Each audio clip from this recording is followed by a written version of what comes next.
YOLO! Alrighty. Hello, everyone. Welcome to Nerdlykingdom, the only podcast that calls itself Nerdlykingdom. I'm Brad, and with me I've got these people I'm pointing at. Hi, I'm trapped in a blanket. Hey, I'm William, and that's all you need to know. That's all you need to know. Lori, aka Lori. Boom, all the information you need. Boom. Lori, Bell. a.k.a. Trapped in a Blanket. Alright.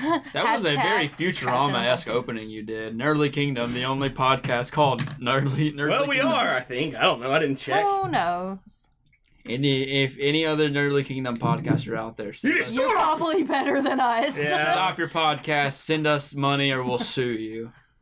And then we'll marry your We'll women sue you and- with the money you sent us because we don't have money to sue you right now. We're gonna hire a lawyer, the best lawyer. Our friend Josh. Whose middle name is Law. Josh Law Hancock. Anyways, man, too bad his first name isn't like Cole. Because it need to be coleslaw. It's kind of like coleslaw. Cole's Law. Hey, Coleslaw. coleslaw. Anyways, this is going to be a podcast about the Black Panther. We recently saw this film called Black Panther. It's what me and Alicia did after I proposed. We went to see Black Panther. Aw. Cool. I drugged Maggie to go see Black Panther with me. Oh, no. I'm just kidding, not really. She wanted to see it, but she didn't know if she was in the mood to go see it when I went and saw it. But she you didn't go. you dragged? Because not drugged. Because I drugged my girlfriend and took her to the movie theaters, and she woke up in the middle of the movie and maybe said, we "Where do are need we?" a lawyer. Josh! Ruh-roh. Josh. Anyways, what do we want to talk about this? Like, How awesome. I have no game plan because I just got back from vacation. So And he's drinking. just the I mean, it's a good movie. It's definitely, I would consider it Marvel's best, if not best, one of their best. It's definitely up there in their top 5. I would. It felt, and I don't mean this as a diss to Thor Ragnarok. I don't mean this as a diss to Guardians of the Galaxy 2, because I love both those movies. This movie felt like a Marvel movie, like Phase 1 Marvel movie. This is a superhero movie. This one, I would say this was probably the best written Marvel movie so far. Mm-hmm. yeah, and it's It had a very interesting. strong script, very tight story. It's the first movie in a while they've had to done that was really good without having to take itself completely not seriously. Like Thor Yeah. Ragnarok had to take itself really not seriously to be as good as it was. Which is what I'd expect from that director whose name I can't say. Taika Yeah. Waititi. Yeah, because... Which, of course, and then, like, you see the first Perfect. Thor and Dark World, and, things like, they're trying to take it a little seriously. Yeah, Dark World, I think, was almost too serious. Yeah, that's a good way to look at that, because it really is. They tried a bit too hard, which isn't necessarily bad, but if you're going to take yourself that seriously, you need to have a dang good plot, and it needs to be really well written. I feel like Thor Dark World was one of those movies that are in the slate that it wasn't leading up to anything, so no one really cared about it. It was just like, oh, we got a movie to make. It was also still those days where it had to follow the formulaic way that original Marvel movies had to go, so it was really Yeah. trapped in its own box of what it could do. Plus, it was still early Phase 2, so, I mean... They're still figuring stuff out, so Yeah. we'll be leaving on it, which isn't... It's there. I mean, I honestly, I'd say that Marvel's current formula, a lot of people criticize them for being too samey, but at the same time, I feel like with Phase 3, every film has kind of seemed like to have its own personality. Yeah, It which really is has, really yeah. what they need. They've done a very good job of distinguishing the films, and since they've broken away from Ike Perlmutter and the creative committee, they've been able to focus on hiring directors that have visions and want to tell a specific story, and Yeah. they're putting more faith in those kind of directors. And Because, I don't Phase 3 actually has been... don't know who directed this movie. Ryan Coogler. Do I know who that is? He directed Fruitvale Station and Creed. He's newish director. This is his third movie. Who wrote this movie? Him and his co-writer. See, yes. He hated shows. This is probably one of the... Like, I don't care what anyone thinks of it. You can think it's good, you can think it's bad. It's still probably one of the most well-written movies I've ever seen. It was, yeah. It was There's not... incredible. Like, I've said it about 1,000 times now. There's not a single word in that movie wasted. There's not a single character wasted. Every if a character had a personality trait of some kind, it was important. If a character was there, it was important. If they were explaining something, it was important. Nothing was wasted. Nothing was erroneous. Like, everything fit together in a way I don't think I've ever seen a movie fit together quite like that. It's like there wasn't. You say that not a character was wasted, and I think of Claw, and I think, oh, Claw's dead. Well, that's a different kind of wasted. Someone joked that Wasted. this is the second Disney franchise movie that Andy Serkis has been killed off to benefit a much more interesting villain. Oh, man, he played that insane criminal good, though. Man, he did. Yeah. It was great. I want a prequel of just him. Like, he's in Age of Ultron. I guess that's close enough. He was in that just a little bit. Yeah, not enough. I feel like we had him around for a appropriate amount of time, given those two movies. But that's just... That actor just doesn't get enough respect. He doesn't get enough live action stuff. I mean, really I love seeing him in actual live action movies because he's a great actor. And I thought he did such a great job with this character. He looked like he was having tons of fun. Yeah, he did. Yeah, too. But like with the exception of maybe I think anyone with talking lines, with the exception of the museum curator, which was this just there for, which again she had a purpose. She was there so Killmonger could make a point. Even her death served a purpose. Oh, yeah. But besides her, the most unimportant character was his girlfriend. Was Killmonger's girlfriend. But she was there to show how passionate she was with him, like his personality type. And how passionate he was with her, and then just to prove a point of how determined he was to make his goal. Like, she didn't seem like an important character, but like when he killed her just so he could kill the guy, and so he did could go she to Wakanda. not like apologize to him right before? Yeah, she did. She apologized to him for getting captured. Yeah, I think she might have known that she was going to get killed. Yeah, Like, even the most unimportant character just concreted the kind of person the villain was. You knew who you were dealing with and what he was willing to do to get it done. and for such little screen time that she did have, I actually kind of I know, right? I liked her. Like she She only had a few lines. I think her only lines were like, "I'm gonna go on break and I'm sorry," and you still. I remember her as a character. Yeah, it's like even kind of some of the characters who didn't get a lot of screen time were still featured. Yeah, like, and they still serve some. They still either move the plot or, showed you what. They either move the plot or enhance the plot in some way. yeah. I can't think of the right word, but. And so while we're on Killmonger and his crew, Michael B. Jordan was fantastic. Oh yes, he was. When is he not? Even in that piece of shit that is Fantastic Four, he did a great job acting in that. I haven't seen any Fantastic Four. Don't. Who owns Fantastic Four? Hmm? Who owns Fantastic Four right now? Fox. Is it Fox? Mm-hmm. Shocker. Yeah. Oh shit. Oh no, really? Is it Fox owns Fantastic Four? Or Sony? It's Fox. It's Fox. So we are getting Fantastic. I'm gonna go off subject, but we are getting Fantastic Four back. We discussed this in a previous podcast. I have no memory of this Because you stated that the best way to put the Fantastic Four into the MCU universe kill them was off to and keep already have Dr. them Doom. dead. I do remember that. I just don't remember it being about Disney buying them. I agree. Yeah. I hate the Fantastic Four, but I want Dr. Doom. Dr. Doom does not need to be a Fantastic Four villain. Dr. Doom. Honestly, I've heard people talk about that. If they do get the rights back, Doom should have his own movie because of how extensive his Doom should be what Thanos character. is right now. Dadgummit. Like, he's the Doom and Galactus are the only ones that can threaten everyone everywhere. And I really want that because Doom looks so cool in the last movie from the trailer. But anyways, Michael Fassbender should play Dr. Doom. Oh, that would be good. That'd be interesting. I wouldn't be mad at that at all. But I'm willing to think about that. Next podcast, we'll come in with who we think should play all the Fantastic Four characters. I've already got a list of. I'm sure you do. I want John. I think John Krasinski would make a great Mr. Fantastic. Emily Blunt as Susan Storm. Dacre Montgomery as Definitely Johnny don't Storm. know who that is. He's the Red Ranger in the Power Ranger movie. And David Harbour for The Thing. Who? The guy that was in the Tide Pod commercial, or the Tide commercial. I'd watch Really? him He in plays any the cop in Stranger movie. Things. Oh, that Tide commercial. It's a Tide commercial. That's my fan cast. That's what I want. All right, that's pretty good. Fantastic Four. Thanks for running that early. Yeah. Completely undoing my idea here. Yeah. Thanks, man. Anyways, Thanks for ruining the future cast of Fantastic Four, because you know that's who they're going after. But oh boy, that'll be a podcast, won't it?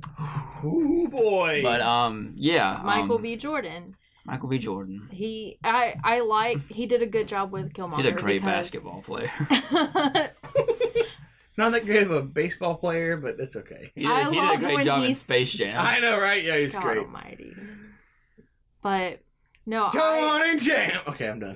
Jesus. Let's come on and slam. Yeah, and welcome to the jam. Dude, Space Jam isn't that good of a movie. I don't care. You get out of my house. There comes a time when every grown-up has to realize that Space Jam is not that good of a movie. It is, it's though. a fantastic I'm not movie. gonna lie, that was actually a wise Last time I watched Space Jam was at the old trailer. And me and Jacob started watching it. And it was at nighttime outside when we started watching it. And when we were done, it was daytime. And we were like, not that long. Jesus. We were like, how many times did you watch it? The thing was, we were up all night that night, and it was like shit. It was like 3:30 in the morning when we started watching it, but we had no idea. We thought it was like 8:00 at night, and so we finished watching it. We watched it in Josh's room, went in the living room daytime. We were like, what the hell? What happened? Space Jam creepypasta. Hyper realistic. There was blood in their eyes. Michael B. Jordan of all the blood is a fantastic actor. He gave so much charisma to Killmonger. Put a lot into Killmonger. I love a villain that is completely insane and shows it, but is also massively sophisticated when he needs to be. Like at the beginning of that, he's when he needs to be calm and composed, he can do it. And when he doesn't, he isn't. Like if you ever watched the original Khan episode of Star Trek, he's just like that. I think that's what makes him so good. But I think what I really like about Killmonger is he really is kind of a sympathetic villain. Like you see his calls, and in the end, he's like the sign of every villain is the hero in his own story. His heart is in the right place. Well, in the end, Black Panther does it. In the end, Black Panther completely agrees with him. Yeah. He's just like, maybe not with violence. Yeah, and so a lot of people have brought up that if it worked for him, Nakia has a very similar standpoint. She's like, we don't need to be closed off. We need to help others. We need to let in refugees. We need to help these other people who need help. The funny thing is, T'Chaka's brother at the beginning of the movie wanted Wakanda to reach out and to be a part of. And if you look at it, in 20 years, the events that happened because of that happen. He gets his way in the end. Yeah. T'Challa opens Wakanda up, but it only happens because, like you said, the brother gave Claw information about and the vibranium, and so Claw has vibranium to pass out. Ultron gets vibranium from Claw to create Vision and propel the meteor and whatnot, and because of that, the Accords happen, and because of the Accords, T'Chaka died, and T'Challa becomes the Black Panther. And then T'Challa says, hey, we should open Wakanda up for everyone. So in a long string of events that had nothing, that just kind of tied together, that's how you make an interconnected universe, so DC. What you're saying? So what you're saying is that because of his brother, I had to watch Age of Ultron. Yeah. Age of Ultron's not that bad. It's not his that brother, bad, but I'm definitely not going to watch it again. His brother was in Supernatural. He was the hunter that became a vampire that was trying to hunt Sam in like season 2. Oh, yeah. The one he cuts off his head with barbed wire? Yeah. Gross. But that's one thing I liked about the movie, and as with T'Challa as a character, is that they've handled his character so well, because he's the only character so far, I think, we've seen in the Marvel Universe that is very humble. Like you see at the end of Civil War, he spares, or he prevents Zemo from shooting himself. Yeah. Because, he says that, what's the word I'm looking for? I can't remember what he says, but it was really eloquent. Vengeance has consumed them. I'm done letting it consume me. Yeah. That's essentially, and then he's basically faced with that in his solo film, and he sees, like, it's so great what they've done with T'Challa, because he's such a sympathetic and empathetic character. Mm-hmm.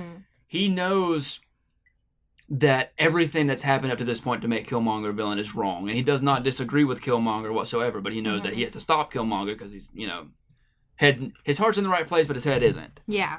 And so that's what I love so much about the ending, is that T'Challa has a lot of respect and sympathy for Killmonger, and doesn't just straight up kill him, but allows him to have a beautiful, meaningful death in the end. I don't think he didn't even want to kill him. He wanted to, like... He did, yeah. And I feel a lot of, kind of in a way, Killmonger does win. Like, he dies, but he does, he wins. Yeah. It's like they open up, they start to help. And if he hadn't done all that, they wouldn't have done it. Yeah. That's why I love this movie. It's so, like you said, it's super well written. The characters are well done. The best villain is a villain, like you said, is a hero of his own story. And in the end, has a motivation that's so complicated that he ends up winning. It's so so complicated that you can't be like, oh, he's a horrible person that deserves to die. He's just like it's hard to sympathize with someone that's goal is just, I'm going to destroy the world. Well, it's like a lot of people have kind of compared him to Magneto. Yeah. Because, Magneto's motives are very, very similar to that. Yeah, the only difference is that there's literally no one that can truly sympathize with Magneto, because you're like, oh crap, I'm a human, he killed me. Mm-hmm. Well, But that's a good balance between the sympathy for his cause and I'm going to destroy the world. You can use the same argument for Killmonger. Oh, absolutely. It's like, we all three are white people. We are part of the oppressors. Yeah, but he would also... The oppressive race. I don't think, he was. in the end, I don't think race would have had anything to do with it. He would have killed anyone that just opposed what he wanted. True, but... he even says so. He's like, I'll stop them and anyone that sides with them, so it wouldn't matter who. I feel like, just like, absolute power corrupts. I feel like he was starting to lose his vision as he actually got power. Yeah. And that's kind of why you felt in such fear for the Mother and Shuri. Yeah. God. Because you knew that since they opposed him, he would get rid of them, even though they're of the same race. Speaking of, that made me think. Well, go ahead. He turned around and he straight up killed the priest. Forrest Whitaker. Yeah. It's like... but he was directly responsible for his father being dead, though. Well, and then he turned around. He tried to kill T'Challa, and I understand you have to kill T'Challa to get to the line of the throne, but, I feel like that's when he started going off the deep end a little bit. Yeah. His fevered dream started becoming a reality, and he was... But I still, even at the very end of it, like, during that fight... When he finally got stabbed and he was like, that was, a good, like, he was like, that was a good move or that was a good one or something like that. And like, that was a good move. I was like, oh my God, and then that entire thing, it just got me because I knew he was going to die. See, that's one of the... It hurt because he really is a sympathetic villain. And it's even worse considering that's his cousin. Yeah. So, it's true. You're fighting family. Switching from him, like that scene where they're fighting... I love that so much because she was like, I thought it was a really weird scene where she's that one girl who, I can't remember any of their names. The scientist girl starts explaining to Martin Freeman, whose name I can't remember either. Everett Ross. Sure, I remember that. Starts explaining to him how the train works. And I was like, who cares? This seems completely pointless. And then the moment they started fighting on the train, I was like, oh my God, it's all coming together. This is the most amazing thing I've ever seen happen ever. I was like, it was just so beautiful because, like, sci-fi movies are so quick to explain how, like, oh, this is how our sci-fi stuff works. Isn't it so cool? Even though it matters none at all. Avatar! Nothing in that movie matters. And she just immediately, they stopped to explain that. And I thought it was really weird. And it came back so important. And I loved it so much. Like, every single thing that, like, any type of mechanical whatever they had to explain, it became important, and I loved it. Like, it was just, there was no unnecessary info dump. I love the one thing really quick where you say like there wasn't any use. Well, I'm sure there's probably one. No, the one, because it made my stomach drop, was when they had captured Claw, and like Everett goes in talking to him and all that, and then you see him pick up his coffee, and it just kind of scans on the coffee. And for a brief second, I was like, oh my God, they just poisoned Martin Freeman. Oh, I hadn't even thought about that. Because they emphasized the coffee at the beginning, then it shows him pick up his own coffee, and I was like, oh my God. That's true, I didn't notice that, but that probably did count. And that still counts as reusing something. I mean, and it's technically, it's just a red herring. Yeah, exactly. It's just there to make you nervous. It's a red herring, but those are just as important. Like, yeah. Every movie needs to have red herrings, otherwise you end up like the new Cloverfield movie where you know exactly what's going to happen before it happens. I love Martin Freeman's ability to look confused in like a million different ways. Every time he looks confused, it's a new expression. That's just what Martin Freeman does. I mean, he played Bilbo, him in Hitchhiker's Guide to the Galaxy. Sherlock. Yeah, it's just what he does, man. It's just what he's good at. Angry and confusion. Angry and confused. Not necessarily just one or the other. Sometimes both. But there's another thing about them. Oh, I'm just saying them as I think of them. One of the I think I love was when the leader of the rogue tribe, he comes in, and one of the first thing he yells about is how she doesn't follow tradition, and tradition is important. I was like, whatever. And then that loyalty to tradition became important, because otherwise he could have just they tried to give him absolute power, and he's like, no, that's against tradition. And just like, it was just amazing. They were so true to their characters the whole time. And he was so fantastic. The one little part of speak again and I'll feed you to, and then he was like, we're vegetarians. And I love how he laughs at his own joke. So he's so amused by himself.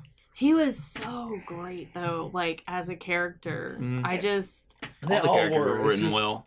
Oh yeah, that's the best part about this movie is that there's a I wouldn't say equal amount of female characters to male characters, but there's more than usual for a superhero movie. Is there not more than male characters? It is definitely. I wouldn't say there's more female main characters to male main characters, especially not in the main characters. I would.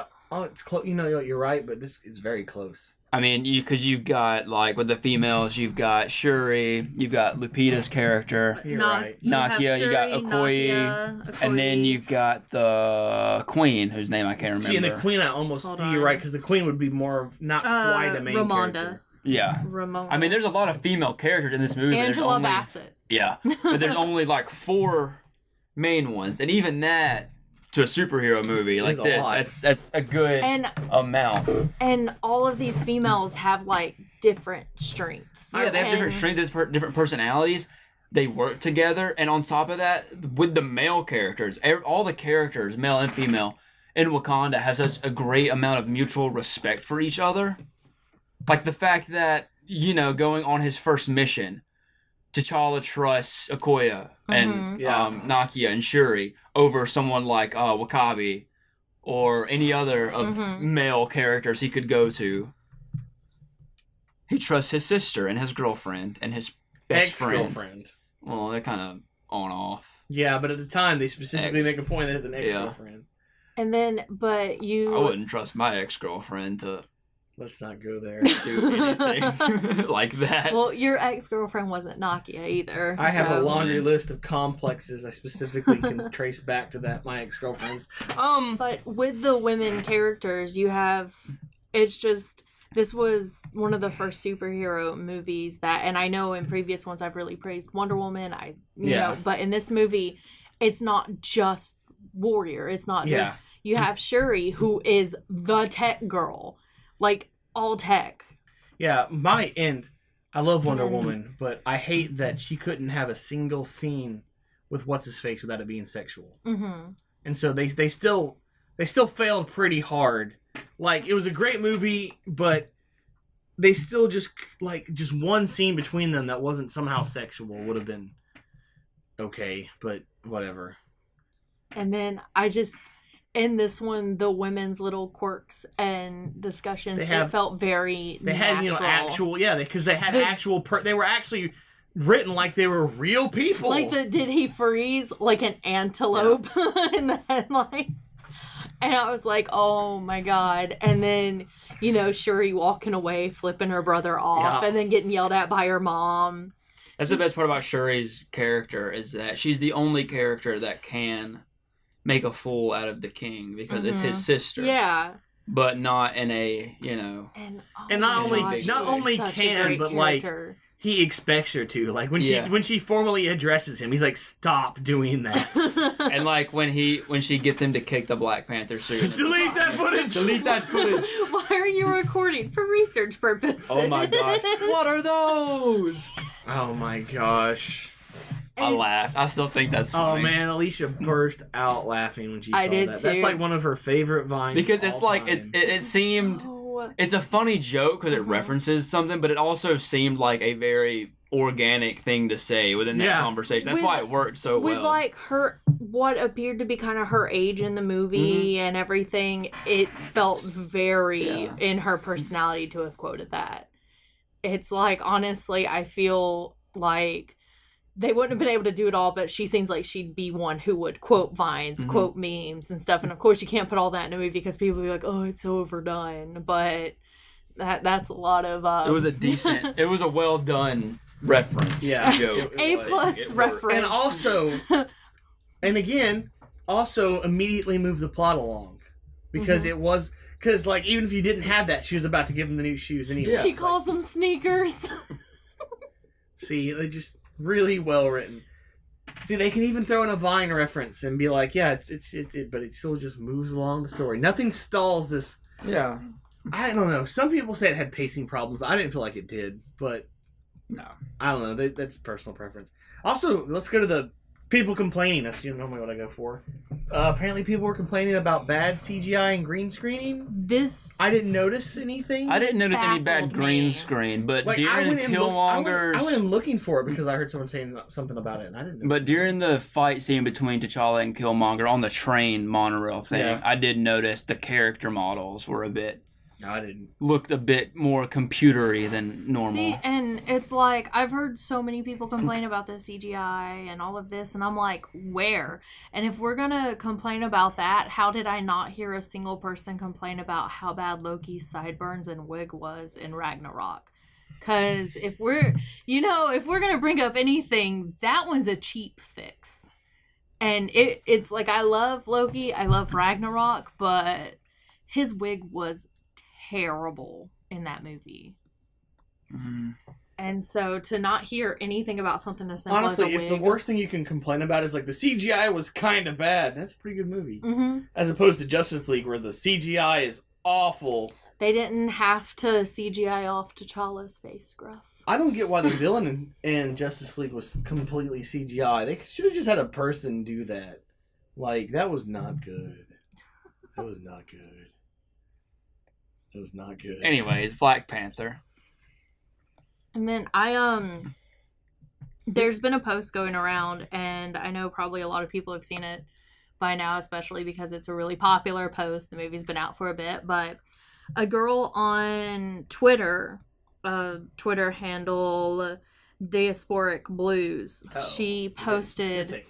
Well, I wanted to credit her because she did a lot of work on posting this. Okay, good. She goes into detail on where all of the different costuming choices and everything came from different African cultures and points out each one of the African cultures.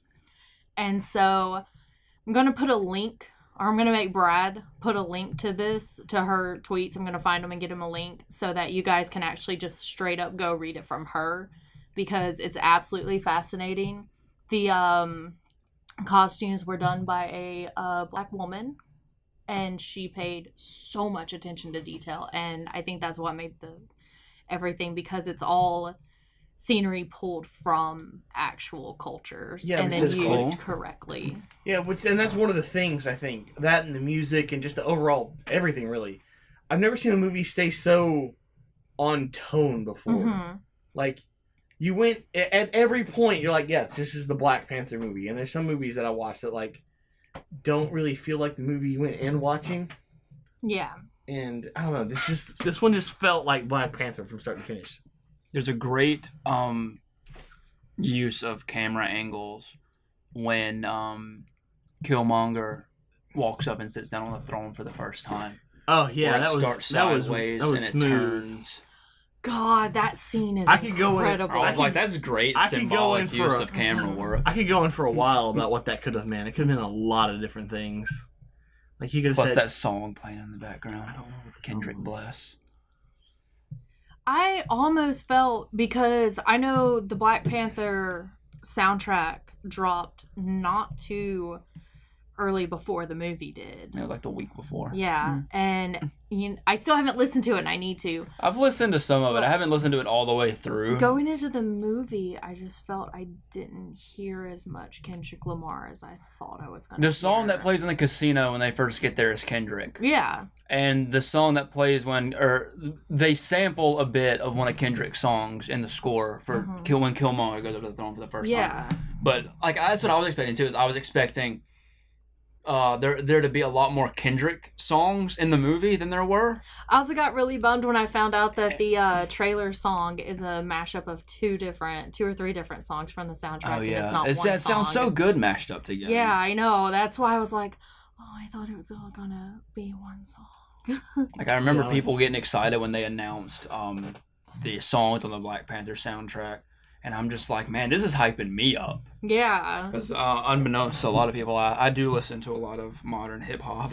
But yeah, I In my still spare I need time. to I listen to listen Kendrick, to it. and I've never felt more excluded from a conversation than right now. I've never heard I listen to anything Kendrick. I love you Kendrick talk- Lamar. I Kendrick haven't Lamar even- is He's got a hype beast. fantastic I haven't even voice. seen the Oh, Black it's Panther. Fantastic. I haven't even seen the Black Panther trailer, so I don't even know what song you're talking about. After there. this, you'll have to see the trailer. Dude, the trailer had me seems so kind of hyped. pointless, but sure. No, yeah. you should still. The trailer It'll- still gets me I've hyped. watched the movie and discussed it on the podcast, but like I can still watch the trailer. Yeah.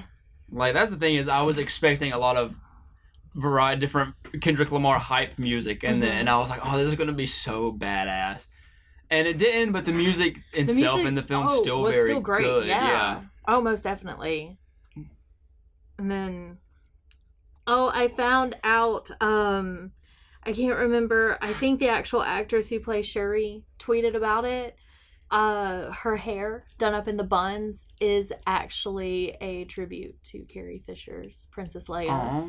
She did do those buns as a reference to Princess Leia. I was like, oh my god. It's really funny.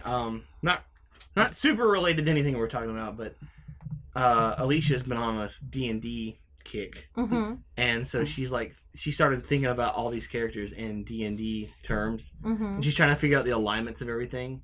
And I just think it's funny because you can fit them in so well because these characters are so well defined. Yeah. That I could easily make a D&D character. Like we were talking about what, because in D&D characters or D&D, you have the alignments. You have the scale of lawful, neutral, chaotic, evil, neutral, good, and you can be anywhere on that scale. And so the head of the fighters girl, I can't names, man. Oh, Me hold and on. me. I had that. Michonne from Walking Dead. Is that really her? Oh my god, it is. Yeah. Oh yeah, Okoye? trust me. Okoye, I think so. Yeah, you said, Okoye.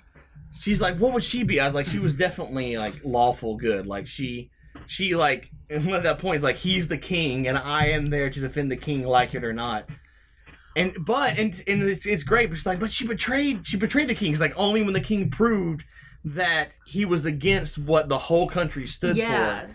Like, and it's just fun putting those characters like in those terms to really think about what their motivations were and why they did it. And it just proves that they're so well defined that you can see where they're coming from, even if you completely disagree with what that character is doing. Her character. I loved her the whole movie. And at the end, when Wakabi is, because he's the one who was helped, and he goes and she's holding the thing. Oh yeah, that's and a he's great like, scene. would you really kill me, love? And she looks him dead in the eye and is like, for Wakanda, I would. And I was like, yes, because that's a trope that is used so much where it's like, are you really gonna kill me, love? Like, are you really going to? Could you- You yeah. love me, like, and in this sense, it's like, yeah, I will, because And that attitude stopped the whole war. yeah. I was like, that was so cool that the whole movie just emphasized these female warriors. The female warriors literally were the ones who ended the war. It was her standing up to him. With a little help from some crazy barbarians. But I love, if you look in the crazy barbarians killing everyone, there's an equal number of women fighters in them. Mm-hmm. Oh, I know. Because I loved it. There was a close-up scene of that one her she's just like, and she screams. And it took every bit of power in me not to scream out while she was screaming. It was so... It was great. Just, there was this such intense moment. And then, did you notice at the end, is M'Baku the... Man-ape. Yeah, he's the one from the cave. At the very end, whenever T'Challa walks back in... He's standing in there? He's in there. But... He takes the... But W'Kabi is not there anymore.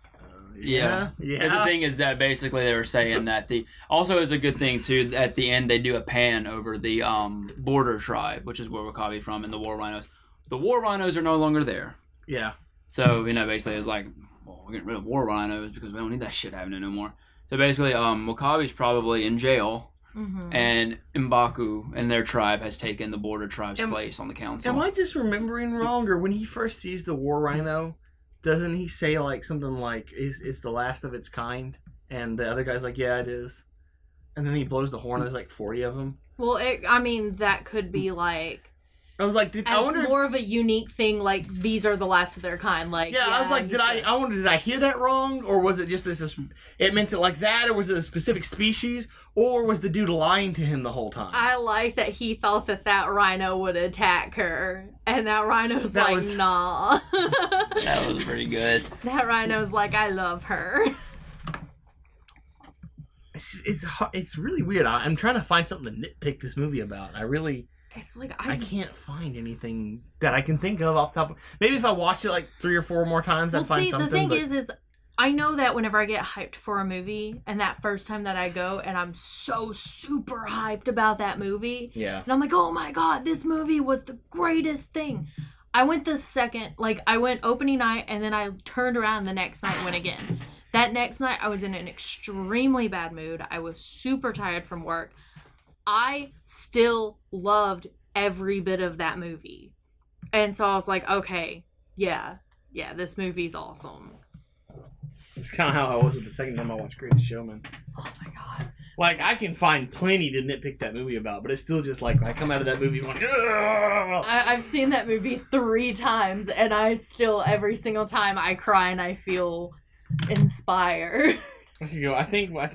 Getting a little off subject, but I think what makes that movie so good is that it perfectly gives you that full roller coaster of emotion. Like, it just gives you the ups and downs so perfectly that you come out just feeling like, I conquered all these horrible emotions and I feel great, and that's what makes it so great.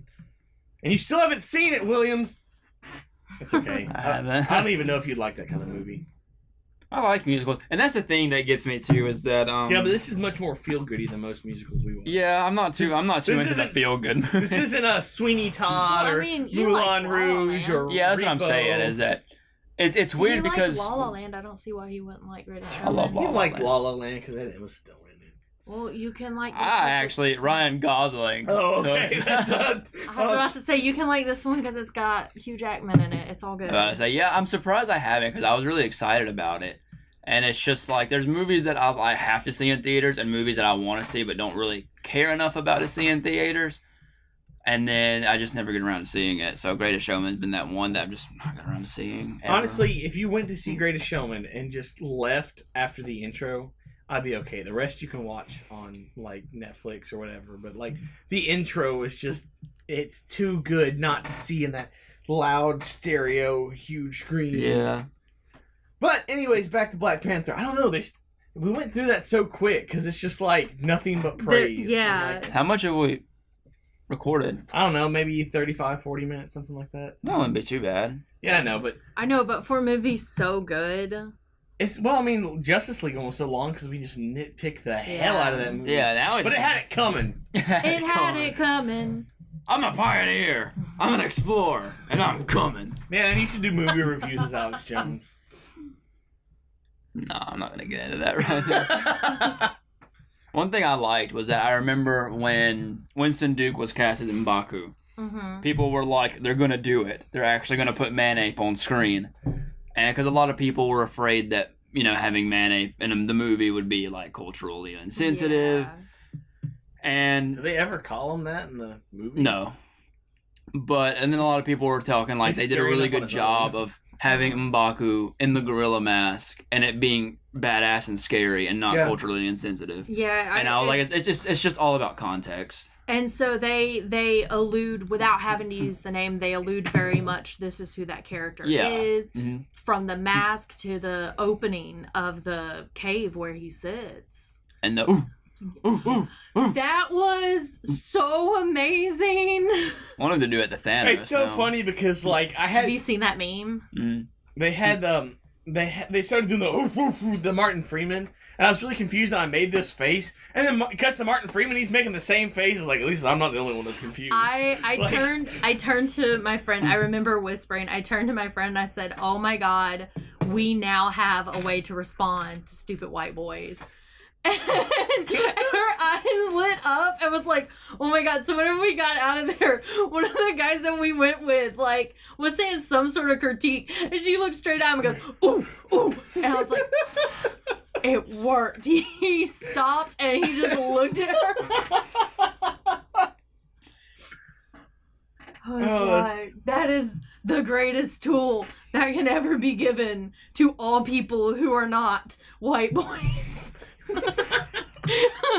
I'm gonna start doing it to my girlfriend. Yeah, she nagged. Let me know how that goes. That is the exact opposite of what I just said. You see, it didn't work for me. I just kept on talking. See, I just stare at Alicia and don't say anything, and eventually it unnerves her, and I win. But not only we've talked a bit about the movie, but the cast and the reaction to this movie and I don't really know a lot about the reaction. I know there's stupid people making fake posts about getting beat up, and then the memes that came out of that. I was watching the thing. Franco, and he was showing the people got attacked, and the second one was like, I got beat. I was like, that's Jensen Ackles. And then he's like, if you watch Supernatural, this post is fake, and it's a post to Jensen Ackles. Like, they made me laugh because one of them said that a group of thugs came in and said, "Yo, you in the wrong theater," and I laughed at that. Just man, but funniest thing the memes to me. have really got even further now. Like, this was my grandfather going to see this movie, and a group of kids said, "You don't belong here, Grandpa," and it's like some weird photoshopped image from like some TV show where they made his head like super big, and it's just weird, but it's really funny. The memes have just taken off. Oh yeah, it's been great. But it's like, I just read Chadwick Boseman, T'Challa, paid for 300 kids in South Carolina to get to go see this movie. Aww. Octavia Spencer paid, she bought out, I know at least one showing in, I think, Mississippi, for people to be able to go see. Kendrick Lamar bought out several showings of that movie for money. Yeah. And it's all kind of, in lower income areas to allow these kids to get to go and see and experience this movie on the big screen. And I think that's incredible because it just shows not only is this cast like heroes and awesome in the movie, but they're heroes and they're awesome outside. And I mean, Octavia Spencer's not in the movie. Like, she's not in that movie, but she's like, no, this is a movie that people need to see. Yeah. And I just thought that was cool. I think Brie Larson raised some money too to send Did you really? underprivileged inner city kids to go to see it too. Yeah. Brie Larson, is she the one playing Captain Marvel? Mm-hmm. Yeah. Welcome to Nerdly Kingdom, a podcast where William and Lori explain to Brad who celebrities are. She was in Scott Pilgrim vs. the World. She was the singer. She was Envy Adams. Yeah, she was Scott's ex-girlfriend. Oh, I didn't know that. Oh, yeah. Look at how many careers Edgar Wright has started. That movie... Aubrey Plaza is popular now. Anna Kendrick. Yeah. Brie Larson. You know, it's really weird. Chris I Evans. don't know if it's before or after, but I mean, Chris Evans was already popular before that movie, but now he's the country lesbian ex is Katara from Avatar: The Last Airbender. Mae Whitman. Mae Whitman, that's her name. That freaks me out. Speaking of racial bullcrap, this is completely off subject, but I think it's funny. Okay. There's this GIF that was going. This is a long time ago at this point, but there's this GIF of this girl dressed up as a Korra from Legend of Korra, and this is like this really skinny, super blonde white girl, and she's dressed up as Korra, and she goes, I'm a water bender," and she like waves her hand and she turns on the faucet, and then she waves her hand. And people are freaking out. It's like, "You can't do that. You're not a person of color," and they just keep going after her, and they're like, "Dude, this is the voice actor of Korra.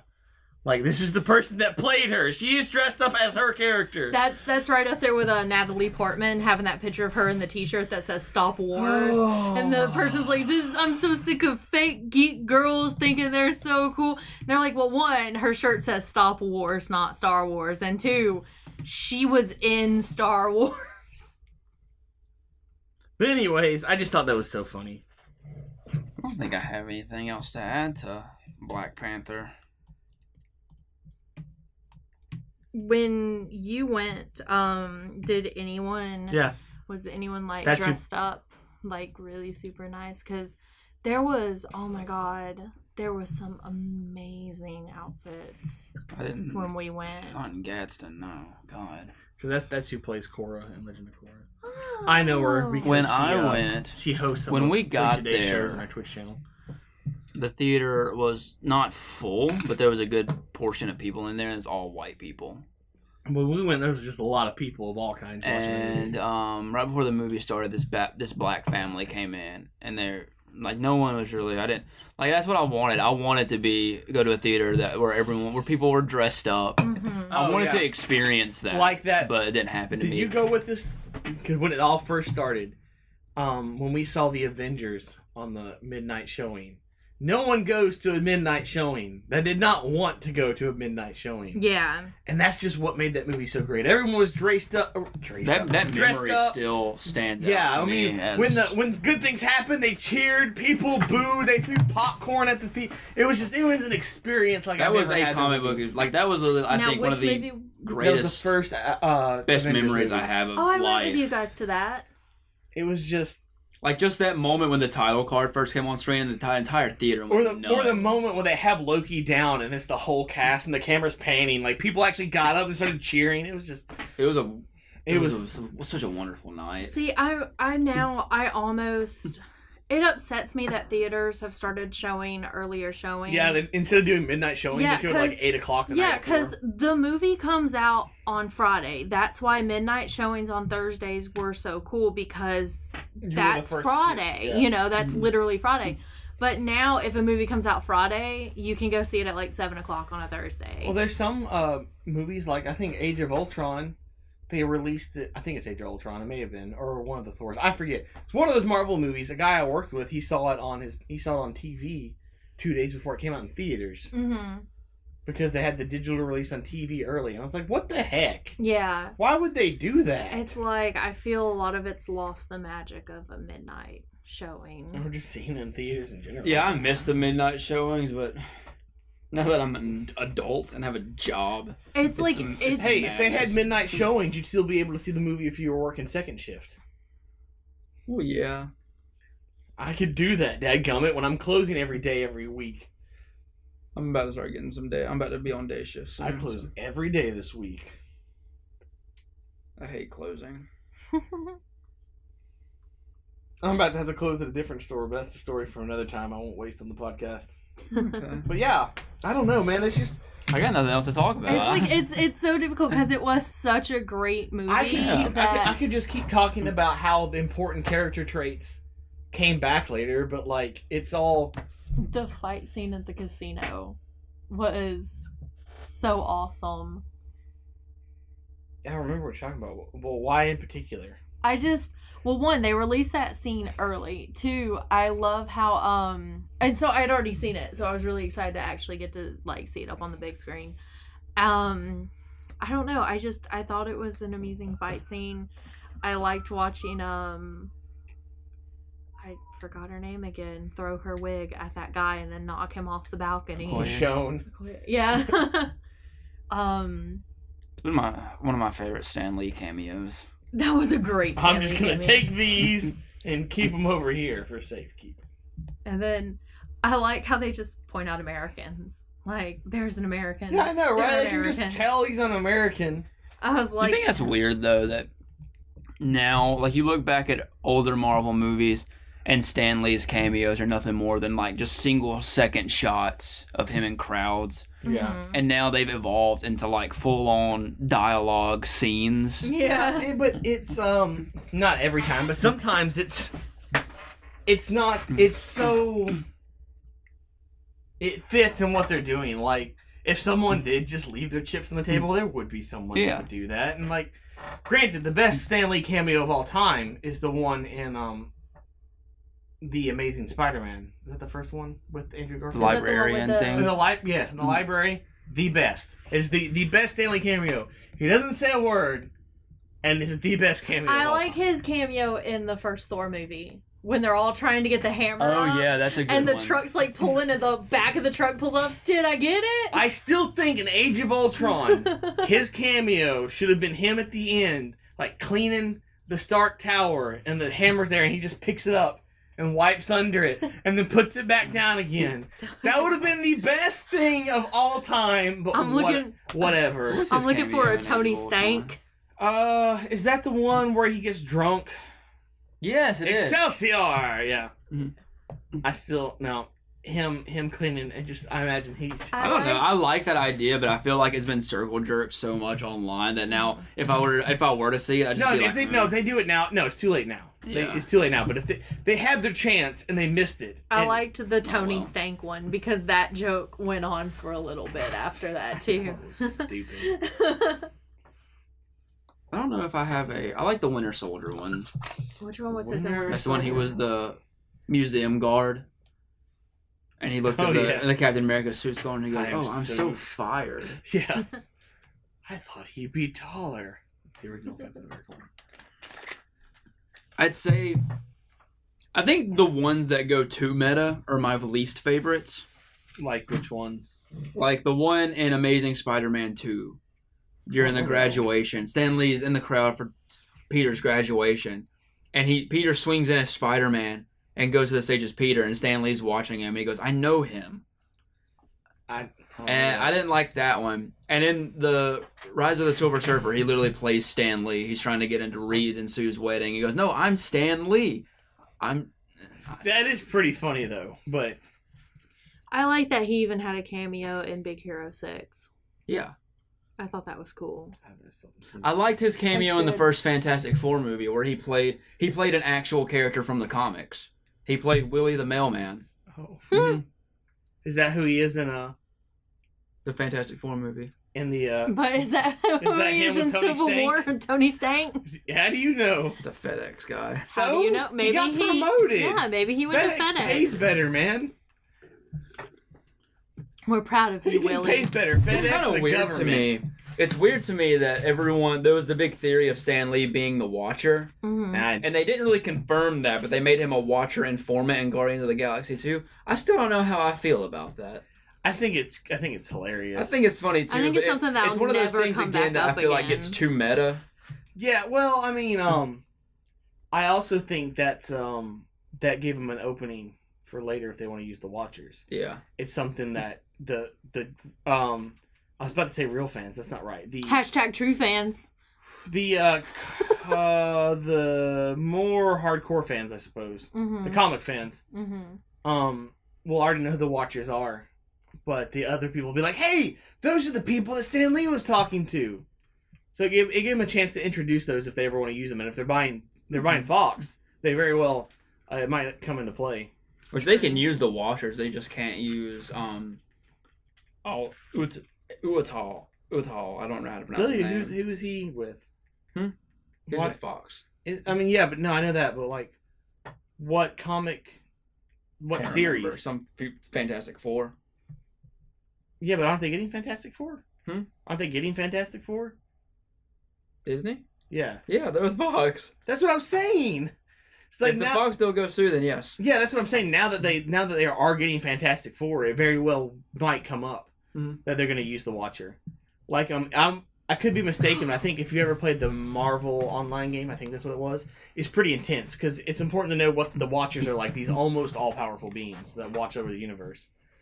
And, like, the intro starts with, I can't think of his name. You just said it, and I already forgot. The Watcher guy? Yeah, the main Watcher guy. He's like, I vowed that I would never interfere with this planet, that I'm only here to observe, but I can't stand by and watch this tragedy. I have to do something. And you see him and Dr. Doom, and then Dr. Doom just obliterates him. And like, if that, there's nothing that could have set the stage more for me being, oh shit.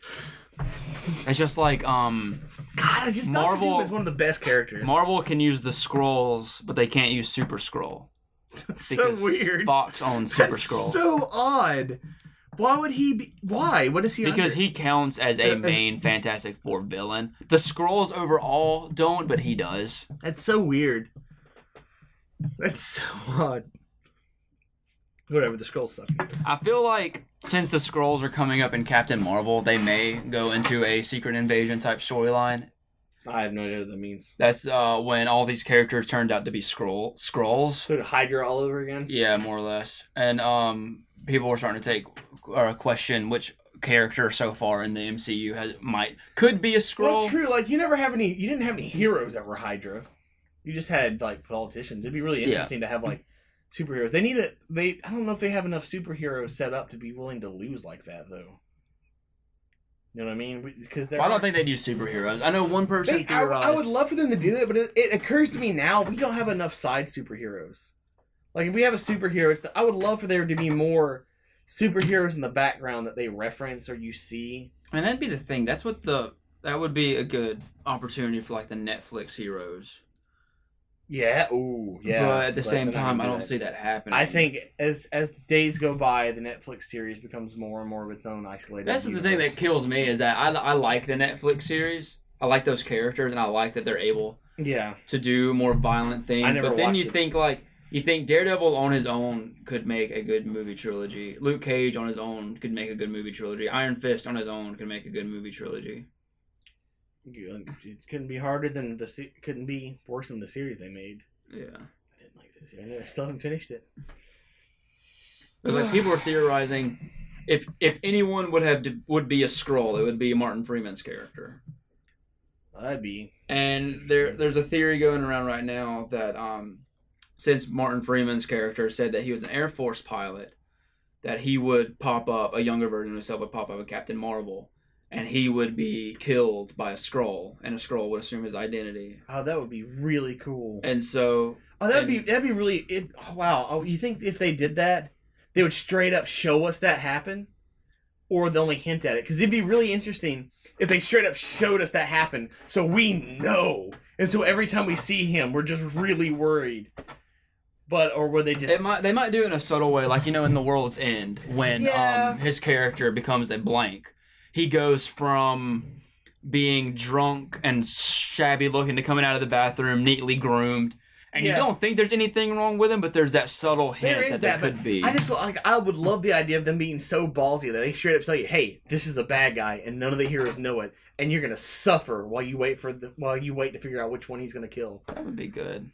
Especially since it's been so long.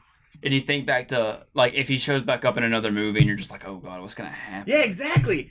Like that's a tough move to sell, but it would be so much fun if they did, especially if he's in like an Avengers movie where there's a bunch of different heroes and you're like, oh shit, he's going to kill one of them and I don't know which one, and you're just worried the whole movie.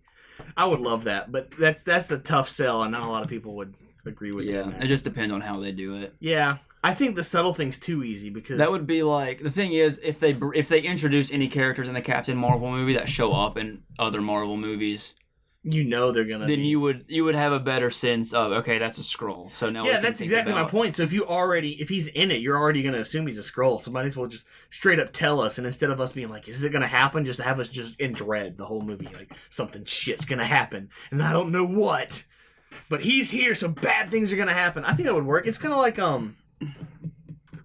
I think that could work. Maybe I'm wrong. Maybe when the movie X comes out, here's the thing, I'll complain about it.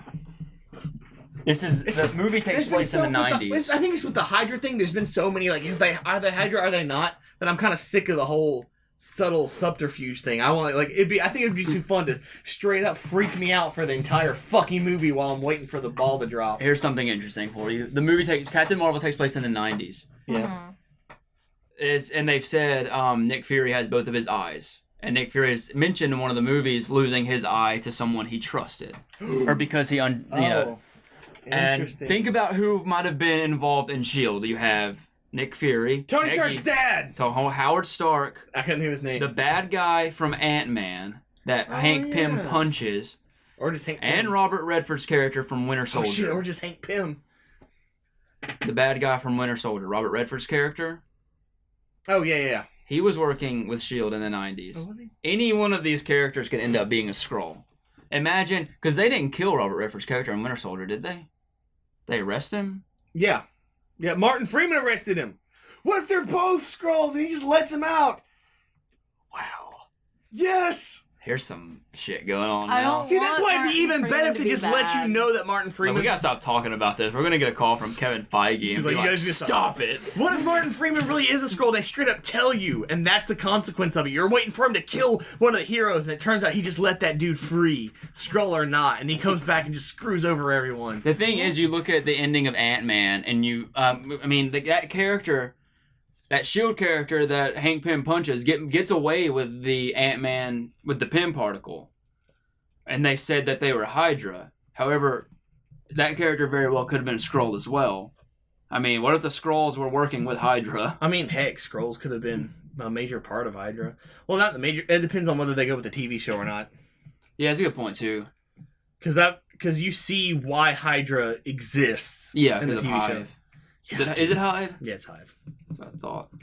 Yeah, it's freaky. It's freaky. He got a weird tentacle head. It's nasty. Whew, man. We gotta wrap this up. Yeah, we're about done.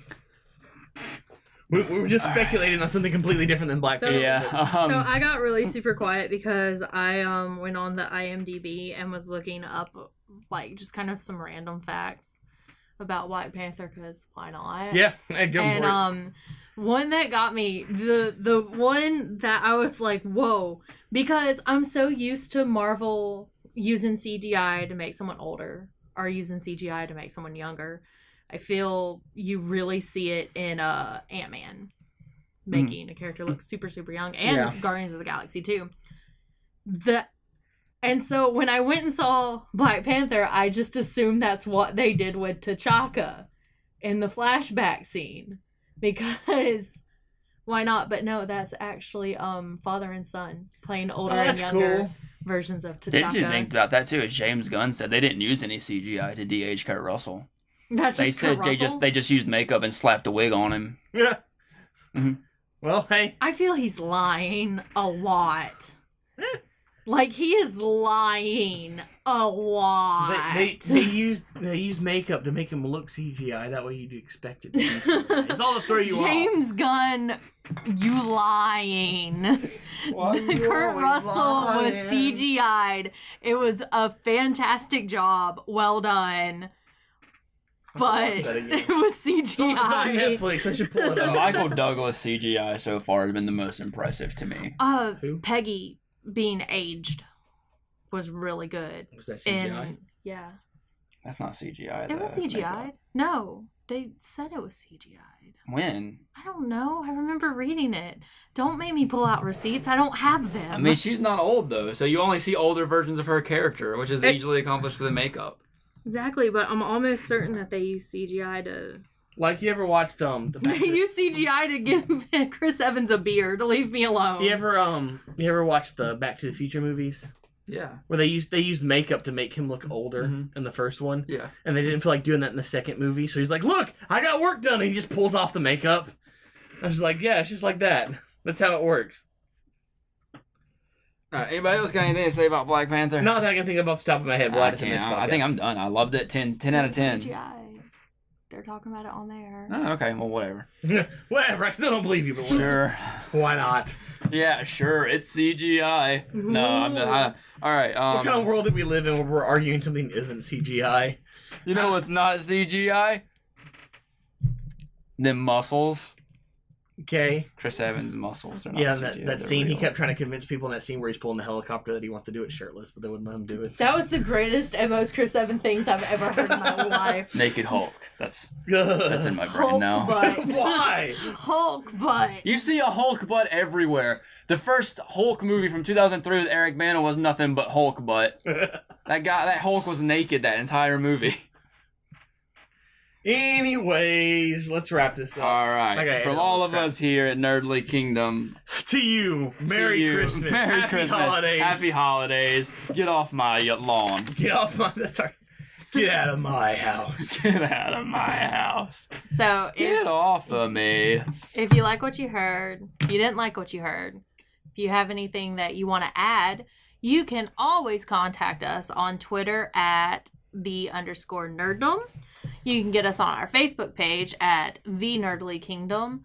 You can get us on Instagram at The Nerdly Kingdom.